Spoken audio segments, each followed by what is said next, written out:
This is a terrifying story about a lady who refused to go into her grave. It may sound unbelievable, but the events that unfolded will chill you to the bone. What dark secrets bind her to this world? Stay tuned as we uncover the mystery behind her haunting defiance. She passed away. And now this is the Sheikh is narrating his story. He's the one who witnessed and he's the one who was in the graveyard. He said that, from the beginning, the situation was not well. I can see the situation is not well. While giving the ghusl, the face is I can realize, because he's going through experience of 30 years, and smell from the other side and all the other signs. He said, okay, till here I can ignore, and I can just say, okay, maybe it's just a smell coming out of the body and dead body and whatsoever. He said until they took the body into that bed, and they carried the bed until the graveyard, or until the grave, the Sheikh saying, in the graveyard, we were more than we are big in number. The number can flip the whole car, We are many in number in the graveyard. Now we want to carry this woman and put her inside the graveyard or the grave, and she is not moving. The 5-6 brothers are trying to, pull this lady. She is not moving. Another 4 or 5 brothers coming and trying to hold this body, and she is not moving. And that's why the Sheikh said, our number was enough to flip the whole car. But this body with small size and small body, she is not moving from her that bed. So what's wrong? And he did his best. That body is not moving from that bed.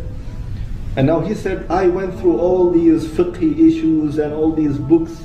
There is nothing like that. Okay, if it's bleeding, you do this. If it's broken, you do this. If you have body chopped into many pieces, what you will do, how you will do ghusl and bath and everything. But I never ever come across with this kind of situation, So I have to call one of the mashayikh.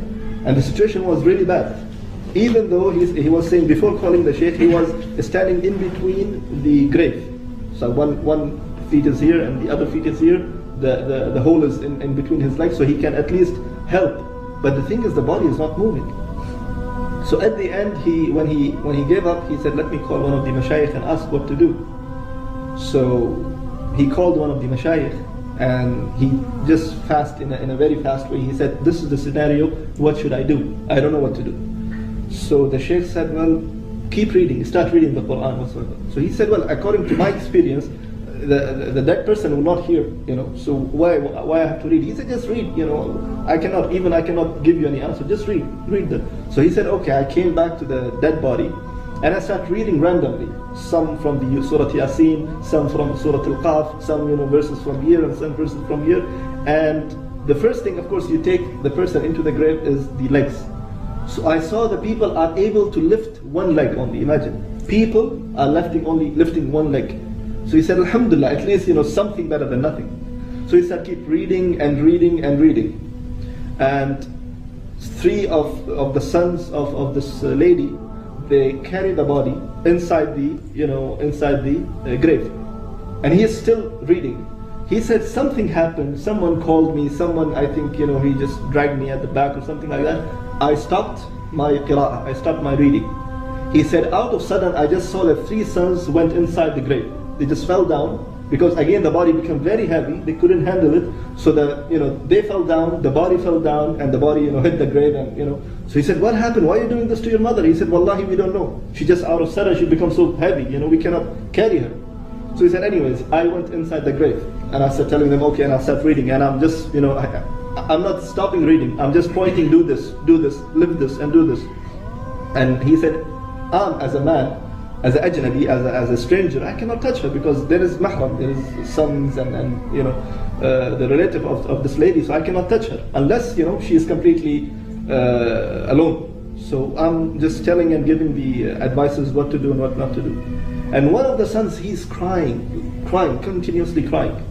So the Sheikh said, what's wrong? What's wrong? He said, Sheikh, Allah khallik, may Allah save you. don't say anything to people. Just, protect, or what you call it, like, istar ala ummi, means like, just make sitter, just protect, and don't say anything about my mother to anyone. He said, I didn't see anything, what you talking about? He said, that's it, Sheikh. I'm just telling you, please protect the name of my mother at least.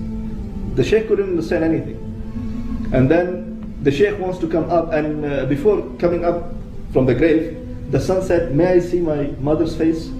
The Sheikh said, okay, let me come out of the grave, and you see your mother's face. I cannot, see. So the Sheikh came out, and then the son saw the face.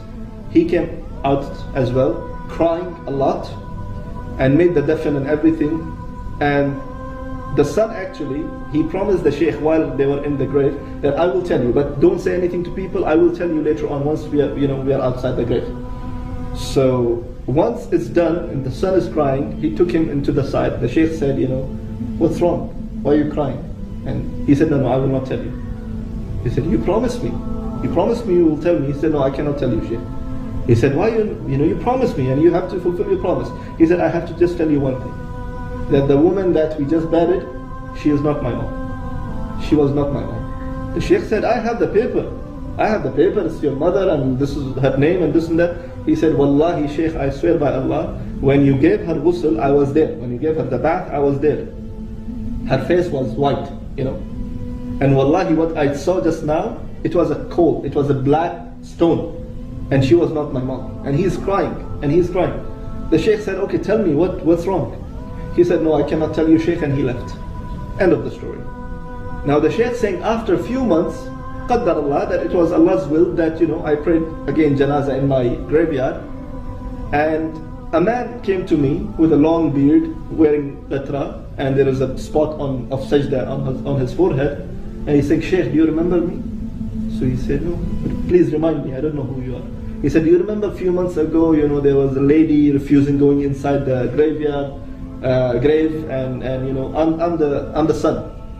So he said, okay, I think he was before different than now. He said, yes, alhamdulillah, I made a tawbah, and I'm changed. So he said, then why you left? Why you just run away without telling me? You gave me a promise and you have to fulfill your promise. So he said, I will give you now what exactly happened, and I will tell you right now. So the Sheikh said, what happened? He said, my mother, in her whole life, she never ever prayed. In her whole life. She never prayed in her whole life. That was the reason that she is refusing to go, and even now it's a dead body. But the body is refusing to go inside the grave, And when I saw that, I was crying. And then at the end, when I saw the last thing, which is opening her face and the cover on her face, and see, it's completely black. She is not my mother. Thanks for watching. Please subscribe if you enjoyed the video. Consider this as an act of charity. Until next time, stay vigilant.